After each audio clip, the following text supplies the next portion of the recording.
Today I'm excited because we're with the CEO of Pula, Rose Goslinga. Rose, welcome to the program. Nice to meet you, Wandie. So Rose, can you give us a little bit of background information before what you're doing before you got into Pula?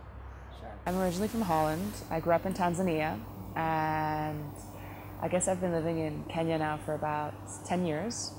I started working in agriculture in about 2006. I was working for the Minister of Agriculture of Rwanda for 2 years. Okay. And that's actually when I started working on agriculture insurance for the first time. And then after that, I moved to Switzerland / Kenya because basically I ran a agriculture insurance program for a Swiss foundation out of Switzerland in Kenya. So, and I would say Pula came as one of the things out of that project that I ran for that foundation. And so I feel like I've been working on ag insurance for the last 10, 11 years, something like that. So a long time, So in different shapes and forms. Yeah. So what made you start Pula? Was there a need for? I think what I saw, or when I started working on agriculture insurance, even before Pula, what we saw is that, agriculture is extremely risky. And I always say that it's kind of a euphemism to say that agriculture is risky. It's like an understatement. And often people kind of talk about it in a way that, as a farmer, you have a lot of risk, you never know when it rains. But actually I learned, as I said, I grew up in Tanzania, and in Tanzania the word for rain is mvua, same as in Kenya. And if you go all the way across East and Southern Africa, the word for rain is pretty much always the same, mvua, mbura, imvula. And in Botswana, which is a desert country, they count their money in what they call pulas, or raindrops. And so I would say, if you think about it, if across maybe 50, 60 million people, the word for rain is the same, that tells you something about how important rain is for people's livelihoods.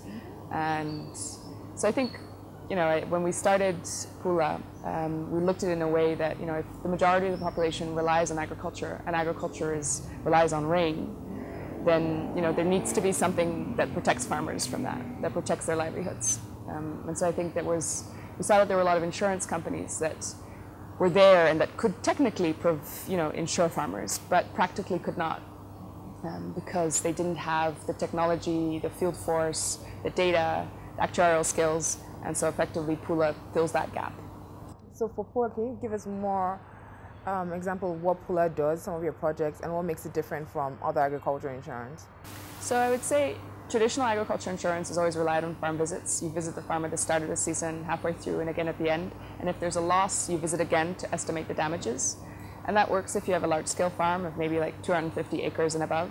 But if you have the small-scale farm in middle of rural Africa, the cost of doing those visits doesn't really add up, because you basically, with a large-scale farm of 250 acres, you collect a couple of $1,000s of premium, and so you can do the visits. But if you have a small-scale farm, you maybe collect $10 of premium. So the cost of those visits doesn't add up. So what we do is we rely on technology and data, and so we use satellite technology to actually monitor what happens on farms. We'll use mobile technology to register farmers instead of using your traditional sales agents. And so really changing the insurance process from how you monitor claims to how you underwrite your customers, changing all of that, that's what we do. So how has Pula been able to distribute, if you're not visiting farmers, how have you been able to distribute insurance to the smaller farmers? So what we'll do is we work in partnerships. So we don't sell to farmers directly. Probably like yourself and like myself, I don't particularly like buying insurance. So instead of selling it directly to farmers, we embed it in products that farmers really want and need, like seeds, fertilizer, or credit. So if you want to access a loan, then the bank will often package our insurance product with it. If you would like to buy a bag of seed, then we have a deal with a seed company that the insurance comes embedded into the cost of the seed when you purchase it. Same with a fertilizer company. So we've developed those partnerships because if I was to sell door to door to you, I would tell you, Wandie, you really need some new insurance. You're like, maybe tomorrow. So basically, but if it comes as part of the loan that you want or the seeds that you want to plant, then it works. So that's basically how we sell. So I'm a farmer and I just got some new seeds. and I purchase the insurance with it. How do I register for it? Or how It's does it like work? you'll find a sticker on a bag, and the shopkeeper that sold you the seed will help you register for it. So then what happens if I try to claim, like, for instance, worst example, it doesn't rain and I planted, what happens? So there's two options. We use satellite technology to monitor, so we might find that the satellite's already picked up that you had a drought in your farm, and then we'll send you a text, and then you don't have to claim. It actually happens automatically. Oh. Yeah. Can you speak more on that? It's basically, so we'll use satellite technology. Think about it, like we're here in Nairobi today, and it's very cloudy, so it might rain. But if there are no clouds, can it rain? No. Exactly. So we use satellite technology to monitor whether there are clouds or not. So when there's no clouds, then for a really long time, we know that there's probably a drought in that area.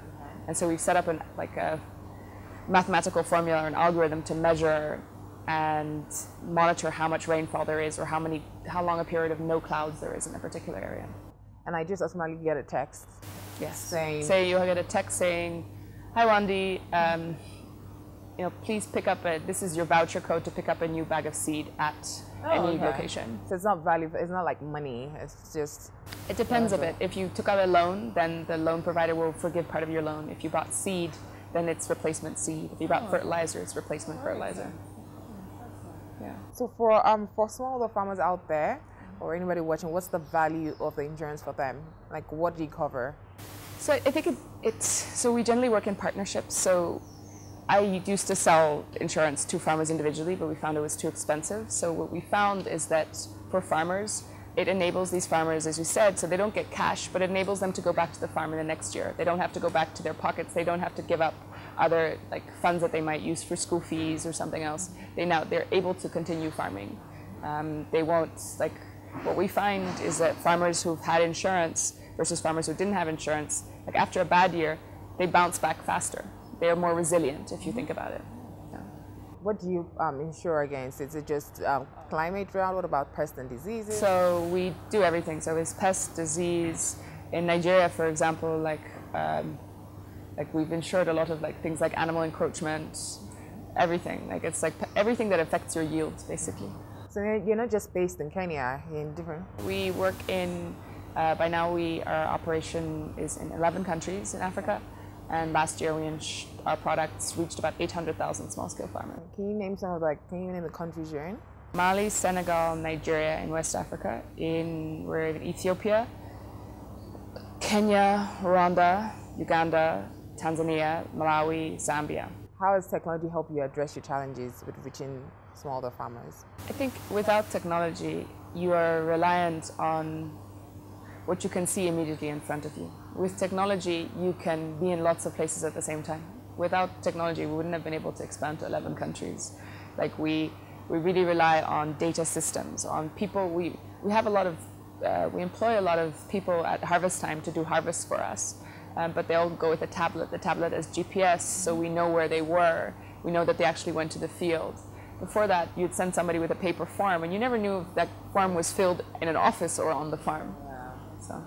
So you also won a couple of awards. You got Financial Times Award, and you also won the IFC Award for Sustainable Finance. Congratulations. So one of the questions I'll ask is, what is Pula doing to make African policy makers understand some of the challenges smallholder farmers face? I would say we work very closely with government. So for example, in Nigeria, we have an ongoing policy dialogue with people like NIRSAL, people like the central bank's Anchor Borrower program. And we find that often when we'll start working in the private sector, but we'll engage government because we think that the government really provides a potential to scale up things that we do to a larger public. And of course, we believe that we have a really good product, so we'd want as many farmers as possible to benefit from it, and the government has a huge role to play there. There are a lot of opportunities in the agriculture sector. So what advice would you give to people looking to invest in the sector, or youth, or even thinking of coming into the agriculture insurance market? So I think any advice is to listen to your customer. Whatever your customer says, he's the one who's paying for it. So if you want to raise sustainable investment, so you can invest in something that will be there for 1 year, but as long as you listen to your customer, it will be there for a longer time, and that's the investment you want to make, or that's the players you want to and the companies you want to invest in. Can you share some of the challenges that you faced? Sure. I would say, like, if you work in a space that you're basically building, there's constantly lots of moving pieces. So I think every day has its own challenges, I would say. I run a startup, like, running a business, growing a business all has its challenges. But working in agriculture, you find, I would say, it goes back to what I see is that farming is very risky. So, like, for example, in Malawi this year, we insured a lot of farmers, and their season was relatively good. But then they got a cyclone, Cyclone Idai. So you never know what's going to be thrown at you tomorrow. And who would ever thought you'd have cyclones in Malawi, right? And was that your first year in Malawi? Or? No, it was our third year. Oh, yeah. If you had a billboard with 360 million viewers, what would you like people to know about the agriculture insurance space? I think one of the main misconceptions about agriculture insurance, and we work with farmers, they feel that you're going to take their money and run away with it and never come back. But I was talking to a group of people yesterday, and we insure farmers in eastern Kenya, and the insurance company had paid every single year, like, to those farmers, and over time, like over those last 3 years, they paid double the premium that the farmers had paid. So I think the thing to know is that agriculture insurance is real and it pays. Pula, we're really trying to revolutionize agriculture insurance, bringing it to smallholder farmers across Africa, enabling them to feel and have the confidence to invest in their farms so that they can be the best farmers they can be. I think we really believe in that. Farmers, I remember this farmer in northern Nigeria once telling me, look, if you can give us access to credit, and if you can give us access to a market, then we will be the best farmers we can be, because we know farming. And that really stuck with me, because I felt that that farmer, he was so confident of his own farming ability. And I think what we do at Pula is really help that farmer be the best farmer he can be. Thank you very much.